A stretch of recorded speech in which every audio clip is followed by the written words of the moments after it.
saya Ayu Fitria dari Prodi Geografi Angkatan 2021 dari Universitas Amikom Yogyakarta. Jadi saya akan mengajukan daftar pertanyaan terkait dengan kepemimpinan. Bisa perkenalan dulu mungkin Mas Des? Oke, nama saya Muhammad Cesar.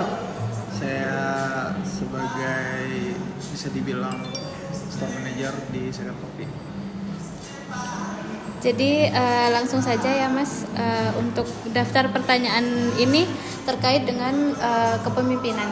Jadi pertanyaan yang pertama yaitu bagaimana Anda menggambarkan gaya kepemimpinan Anda?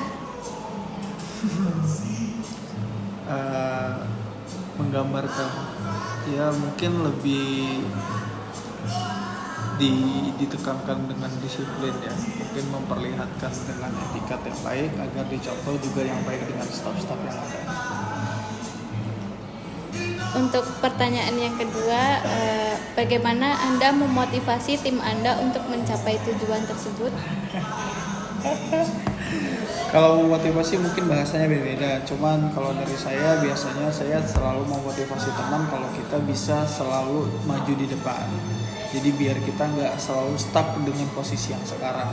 Jadi kita selalu ada di target yang bakal kita capai dengan bareng-bareng. Nah itu harus kita kerjakan bersama supaya kita bisa mencapai tujuan dan tidak terlalu berat. Itu bisa selalu saya sampaikan. Dan selalu kalau kita dapat tujuan itu pasti kita ada embel-embel bonus. Coba. Selanjutnya pertanyaan yang ketiga, bagaimana Anda menangani konflik dalam tim Anda? Untuk menangani konflik sering ya emang konflik, cuman biasanya saya lakukan diskusi atau mungkin bonding dulu ke yang bermasalah tersebut. Kalau memang itu bukan masalah pribadi, saya bisa ikut andil untuk menyelesaikan biar bekerjanya juga lebih nyaman lagi dan lebih bermotivasi lagi. Cuman kalau memang itu masalah pribadi dan tidak bisa diselesaikan, ya mungkin salah satu harus diberhentikan. Terus, bagaimana Anda merealisasikan sikap kepemimpinan Anda dalam upaya mengembangkan supaya anggota tim Anda dapat melangkah maju? Oke, untuk mengapa tadi sorry? Bagaimana Anda merealisasikan sikap kepemimpinan Anda dalam upaya mengembangkan supaya anggota tim Anda dapat melangkah maju? Oke. Kalau saya sih untuk merealisasikan itu tetap dengan kita dulu ya menjadi contoh ke tim tersebut. Nah, bagaimana dia bisa maju? Karena menurut saya semua orang sekarang itu semuanya pengen maju, nggak ada yang nggak pengen maju. Tapi kalau saya ajarkan tentang apa yang bakal kita sampai ke depannya. Maksudnya bagaimana sih kita bisa mencapai ke tujuan yang kita tuju? Itu biasa saya kasihkan clue-nya di situ. Kurasa sekarang kayak teman-teman juga nggak mau stuck di situ aja. Yang pasti saya lebih, apalagi saya di bidang F&B ya, yang pasti saya selalu mengasihkan sedikit clue atau mungkin sedikit ilmu yang berhubungan dengan F&B biar dia bisa achieve di next level. Seperti mungkin cara memanage tim gimana, mungkin cara hire customer gimana bisa biar dapat customer loyal, cara bergaul dengan customer gimana. Itu menurut saya kalau dia udah achieve ke sana, dia bisa achieve ke level selanjutnya. Jadi dia bukan hanya di level sekarang aja. Yang pasti sih saya yang ngasih contoh dulu aja. Untuk pertanyaan selanjutnya, sebagai seorang pemimpin, bagaimana Anda menangani situasi ketika anggota tim Anda tidak memenuhi ekspektasi? Itu sering terjadi ya menurut saya. Cuman kalau saya sih menyikapi tidak sesuai ekspektasi, balik lagi ke kapasitas orang tersebut. Cuman kalau dari saya, apa kekurangan dari tim saya, biasa saya genjot terus.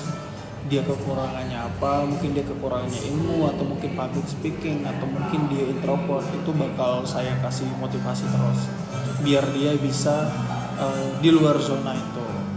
Pasti saya selalu selipkan ilmu mungkin pengalaman saya di bidang F&B.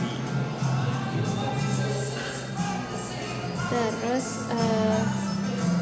bagaimana Anda memastikan bahwa tim Anda selaras dengan tujuan organisasi atau tujuan perusahaan ini? Kalau saya memastikan itu tetap ya kan kita adanya dengan evaluasi, adanya mungkin dengan briefing di setiap saat ya. Itu mungkin menjadi inputan bagi saya bagaimana tim ini masih sejalan tidak dengan manajemen yang saya bangun atau yang saya buat. Dari situ bisa saya dapat inputan negatif atau positifnya dari karyawan juga.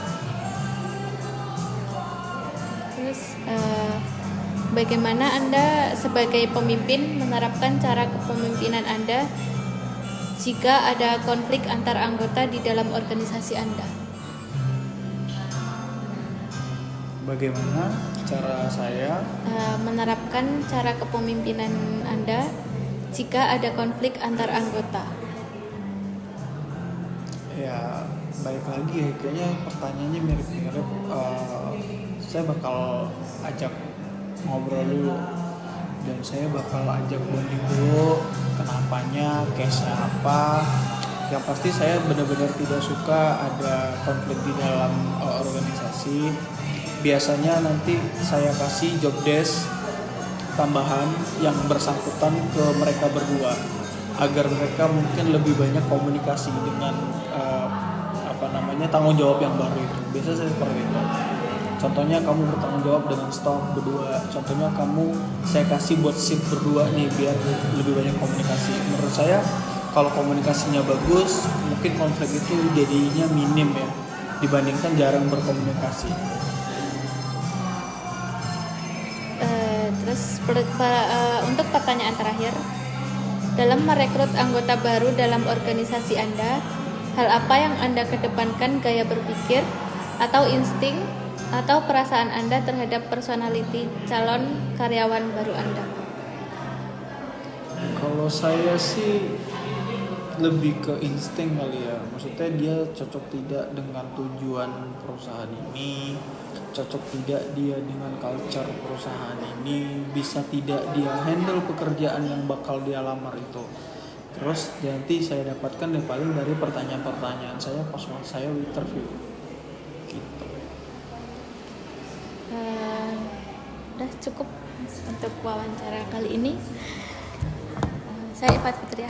Terima kasih Mas Ses. Sama.